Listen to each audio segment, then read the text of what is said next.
Hey everybody, I'm back. Sorry about that. Like I said, I have a 15-minute time limit due to certain copyrights, if you will. Hopefully that won't be for much longer. But anyway, getting back to the review. Yeah, like I said, Sheamus basically whacked the shit out of the Big Show, basically having the Big Show beg him to stop, and basically Sheamus kind of sealed the deal by hitting a bro kick on the Big Show. And then you had fans chanting, "We want Ziggler, we want Ziggler, we want Ziggler." And WWE, as the Off the Rope show, as Tony and Jeff on the Off the Rope show basically pointed out, kind of went to commercial because the WWE doesn't want to acknowledge the fact that the fans are saying, "Hey, we want you to let Ziggler cash in and become champion."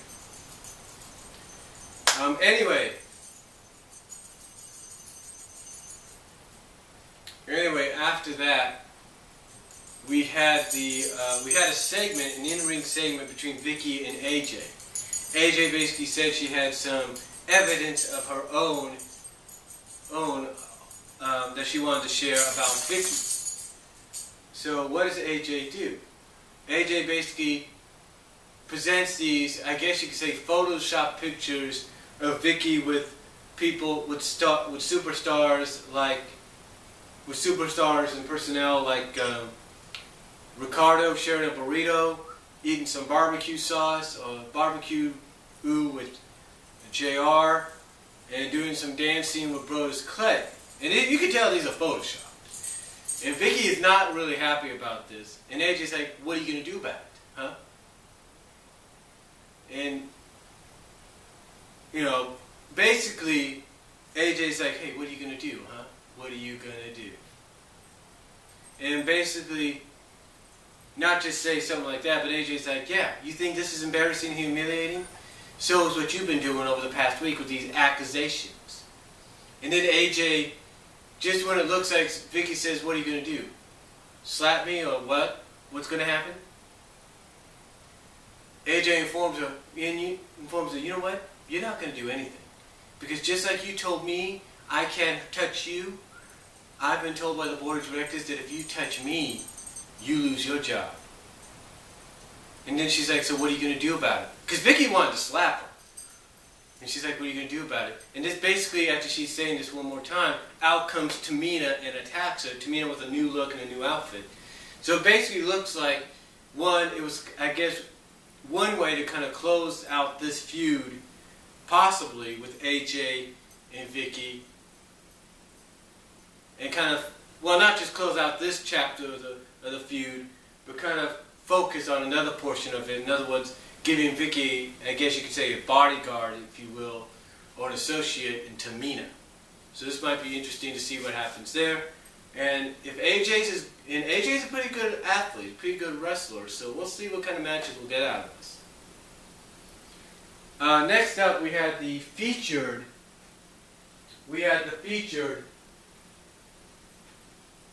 Hold on for a second.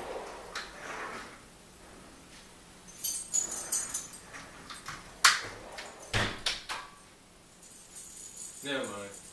But after that, we had the featured Survivor Series elimination match, Team Foley against Team Ziggler. And this was pretty good. This was actually a little bit better. I hate to say this. This may have been a bit better than the bonus match. May have been a bit better, but I thought it was pretty good. Basically, you had it come down to a one-on-one situation. I mean, here's the elimination order. Sandow gone. Kane gone. Right? Okay, you had Sandow and Kane. They were gone. So you had 4 and 4. You had Otunga go. You had Daniel Bryan go. You had Kofi go. You had Wade Barrett go. If you will. And basically it go, you had Miz get eliminated. And it basically came down to Ziggler and Orton. Basically. After Del Rio got eliminated by Orton. You had Ziggler and Orton basically getting ready to fight basically the last ones in there. And they went at, And basically it looked like he was going to get the win because Ziggler was like hung out to dry like this. And basically as Ziggler is getting off the apron, was getting out of the corner, looks like Randy's going to hit the RKO. Ziggler blocks it, holds on to the ropes, hits the zigzag, doesn't get the pinfall. And then Randy starts, just dominating on him a little bit with his comeback. And just when it looks like Randy's going to go for the RKO, he starts to slowly stand up like, you know what, I'm not going to do it. And you know something's up. You're thinking, why didn't he go for the RKO, right? Instead, he goes into the corner, right? This is what he's doing. He's getting ready to do the punt kick. And as he's getting ready to do that, Ziggler gets back up, and then boom, hits I guess you could say a super kick, Sweet Chin Music deal on Orton to get the pinfall. So basically Ziggler goes over as the sole survivor for his team at Survivor Series. So he goes over as the sole survivor for his team at Survivor Series. Which I have to admit was a good move on WWE's part, because if you're going to push this guy to be your next main eventer, if you're going to push this guy to be a future world champion, then you need to do this for him. You need to allow him to go over in this kind of situation, especially over a major star like Randy. You need to have that happen, especially in a clean situation. A clean situation. So that's pretty cool. Now, according to sources, though, the reason Randy didn't go for the RKO at the end and instead was going to go for the punt kick is basically a starting point to a slow heel turn.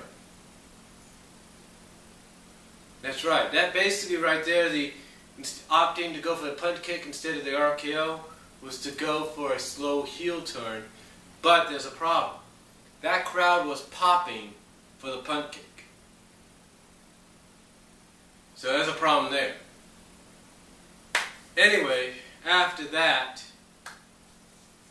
we ended up getting our main event for the WWE Championship, the triple threat match, CM Punk, Cena, and Ryback. Now, despite how people feel about this was actually pretty good. I mean, this definitely lived up to what a triple threat match among these three kind of stars should be. I mean, basically during the match, you had Ryback basically getting double teamed and basically suplexed through a table, through the main announce table, by both Punk and Cena. Because basically, here's what happened. You had Ryback basically absorbing everything everything Punk gave him. You had him absorbing everything Cena gave him. I mean, it's like when Cena does the spin out powerbomb, right, that leads into the 5-knuckle shuffle. Okay, he does that to Ryback, does this, gets ready to do the knuckle shuffle, turns around and like, whoa! Doesn't even, turns around and is like, whoa, I couldn't even believe it.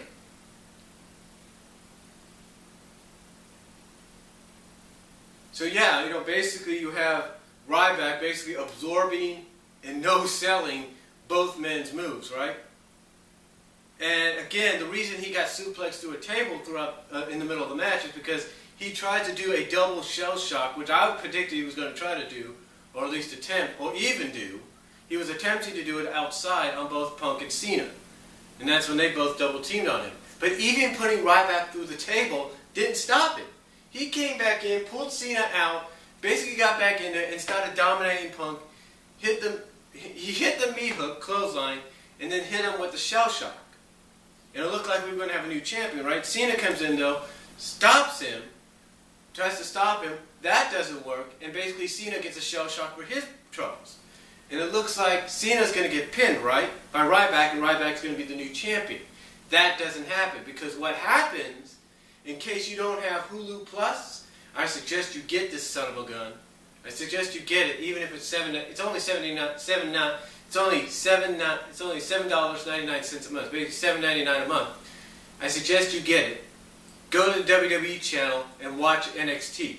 Because if you don't have it, then you wouldn't know who these three guys were. I mean, it took me a few seconds or a moment or so to recognize them. Basically, who you had come out during this match to prevent Ryback from becoming champion and pinning Cena, You had Seth Rollins, you had Dean Ambrose, and Roman Reigns. That's right, Roman Reigns, Seth Rollins, and Dean Ambrose come out and attack Ryback. They attacked Ryback. And basically what happened is they basically they attacked him and thus helped put him on Roman Reigns' shoulders, and Roman Reigns just basically powerbombed him through a table, or through the Spanish announce table. And this allowed Punk to go in and get the cover on John Cena and retain the WWE Championship, thus marking the first time since, I believe, not just Diesel, Kevin Nash, but I think John Cena himself, that someone's been champion for over a year, or at least a year or so. So yeah, that's kind of amazing. That's kind of amazing. CM Punk is now a year-long champion, but he did it with the help of Rollins, Ambrose, and Reigns. Now, a lot of people, right now it's being played up as to why these guys are here, why they did what they did. I mean, here's the thing. Here's what Jeff Schlegel kind of said, and I do agree with what he said here. It would have been better off if Michael Cole wouldn't have said anything about these guys, wouldn't have said who they were, wouldn't have mentioned who they were. But basically because fans can watch NXT on Hulu Plus, I guess he decided to identify them. He basically said these are guys from NXT. And then he mentions it again after the match is over and says guys from our developmental group, NXT. So actually, NXT is developmental, which it always has been, but it was never really referred to that way when it first started, so that's kind of new. And it wonders what business they have. And now the question is, are they associated with Punk, or is it going to be another denial? Because I will admit this, I said this in my reactions, in my last reaction video, it made Paul Heyman had the look on his face like, I didn't expect that. But one can never know. So, anyway, overall, the pay-per-view was actually pretty good. Again, fairly decent. If I wanted to give it a grade, I'd give it a grade of maybe an 8 out of 10, a 7.5, maybe mostly because of the ending and how it came out of nowhere. And some people have actually said it was refreshing. Some say it's lazy, some say it was refreshing. I thought it was unique, because I didn't expect that to come. I didn't expect that coming. I mean, we had heard through online sources that they were going to be calling up Ambrose and Rollins, and mainly they were going to call up Ambrose and Rollins, and I guess in this case Reigns very soon. But we weren't sure when and how it was going to be done. Last night we found out how it was going to be done and how it was going to happen. So I'll give it mainly an 8 out of 10 just because of that outcome. Because despite how you feel about it, despite how you feel it might have been lazy, or despite how you feel that it might have been unique, I'll have to give it an 8 out of 10. Overall, without the outcome, without the surprising debuts on the surprising main roster debuts of Rollins, Ambrose, and Reigns, I would give it a 7.5 out of 10. But with their debuts and the way it was done, I have to give it an 8 out of 10. And if they are associated with Punk in some way, I would expect some kind of faction maybe to be formed that's going to focus on maybe pure pro wrestling, if you know what I mean. Kind of like, let's say, the IWO, the Indie World Order, just saying. But that's my thoughts overall on last night's Survivor Series. Again, I give it an 8 out of 10. Let me know what you guys think down below. Video response if you're wrong. Sorry this was in 2 videos. Again, I got a 15-minute time limit due to copyrights. And that's all I'm going to say. But again, tell me what you guys think. Video responses and comments are greatly appreciated. And I'll talk to you all later.